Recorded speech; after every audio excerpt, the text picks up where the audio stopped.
இந்த சுதாகர் எப்போதான் நம்ம முத்துக்கிட்ட மாட்ட போறாருன்னு தெரியல. ஏன்னா ஜஸ்ட் மிஸ்ஸில பார்த்தீங்கன்னா, இன்னைக்குமே வந்து கதிர் வந்து தப்பிச்சிருவாரு. ஏன்னா தான் ஃப்ரெண்டு வந்துட்டு வீடு பார்க்குற நிலத்த வந்து முத்துக்கிட்ட சொல்ல, முத்துவுமே வந்துட்டு "டேய் நீ என் தம்பி மாரிறா. அப்படி இருக்கும்போது நீ கூட்டா நான் வரமாட்டேனா? நான் கண்டிப்பா வரேன். நாளைக்கு தானே நான் வந்துடுறேன்." அப்படின்ற மாரி சொல்ல, அந்த இடத்துல தான் கதிருமே பார்த்தீங்கன்னா, ஃபோன் பேசிட்டு இருப்பாங்க. 2 பேரும் பக்கத்துல பக்கத்துல இருந்தாலுமே வந்துட்டு பார்த்தீங்கன்னா, 2 பேரும் ஒருத்தர் ஒருத்தர் பார்க்க மாட்டாங்க.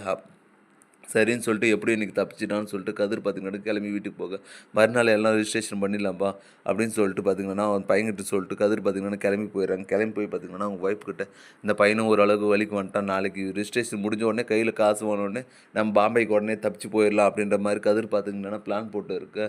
இந்த பக்கம் பார்த்தீங்கன்னா, வித்யாவுமே வந்துட்டு பார்த்தீங்கன்னா, மீனா கிட்ட நாளைக்கு என் உட்பி வீடு வாங்க போறாங்க. நாம 2 பேரும் போய் பார்க்கலாம். நீங்க தான் ஃபர்ஸ்ட்டு எனக்கு வந்து பார்க்கணும். அந்த வீடு எப்படி இருக்கு?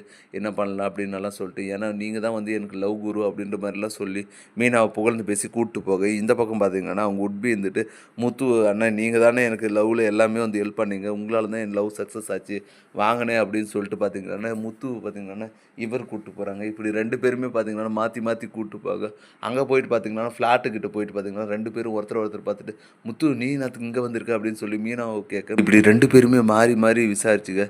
கடைசியில் 2 பேருமே வந்து ஒரே ஆளுக்கு தான் ஐடியா கொடுத்துருக்கோம். என்ன எத்தனை நாள் முட்டாள் முட்டாள்னு சொல்லிட்டு நீ பார்த்தியா இப்போ யாருக்கு ஐடியா கொடுத்துருக்குன்னு. கடைசியாக நாம் 2 பேருமே முட்டாள் தான். ஏன்னா யாருக்கு ஐடியா கொடுக்குறோம்னே தெரியாமல் 2 பேரும் மாற்றி மாற்றி ஒருத்தருக்கே தான் கொடுத்துருக்கோம் அப்படின்னு சொல்லிட்டு பார்த்தீங்கன்னா 2 பேருமே சிரிச்சிடுறாங்க.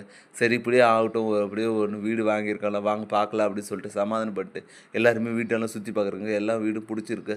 சரி எங்கடா ஓனர் எங்கன்னு கேட்க, உடனே உட்காந்து பார்த்தீங்கன்னா கால் பண்ணி அவனை வர சொல்கிறாங்க. அவனுமே வந்து பார்த்தீங்கன்னா கதிர் கரெக்டாக என்ட்ரன்ஸ்குள்ளே வரட்டாகும்போது பார்த்தீங்கன்னா முத்து பார்த்துறாரு. முத்து பார்த்துட்டு இந்த ஃப்ராடா இந்த வீட்டுக்கு ஓனரு, ஏன்டா இவன் தானே அந்த மனோஜ்கிட்ட இருந்து காசு பிடுங்குது அப்படின்னு சொல்லிட்டு மீனா கிட்ட கேட்க, ஆமாங்க இவன் தாங்க, நம்மளுக்கு தெரியாத மாதிரியே வராங்க, இவனை எப்படியான மடக்கி பிடிச்சிடணுங்க அப்படின்னு சொல்லிட்டு பார்த்தீங்கன்னா மீனாவுமே ஐடியா கொடுக்க, சரின்னு சொல்லிட்டு கதிருமே பார்த்தீங்கன்னா உள்ளே வந்து வீட்டெல்லாம் சுற்றி பார்க்குற டைமில் முத்து பார்த்தீங்கன்னா கரெக்டாக கதிரை லாக் பண்ணிடுறாங்க. லாக் பண்ணிட்டு ஏன்னா ஃப்ராடு இத்தனை நாள் உன்னே தானே தேடிட்டு இருந்தோம், நீ தானே எங்கள் அண்ணனுக்கு வந்துட்டு 30 லட்ச ரூபாய்க்கு அந்த ஃப்ளாட்டை விற்று போட்டு இப்படி தப்பிச்சு ஓடினவன் இப்போ வசமாக மாட்டிக்கிட்ட அப்படின்னு சொல்லிட்டு பார்த்தீங்கன்னா கதிரை நல்லா 4 அடி போச்சு. உடனே போலீஸ்க்கு ஃபோன் பண்ணி முத்து பார்த்தீங்கன்னா பிடிச்சி கொடுத்துட்றாரு.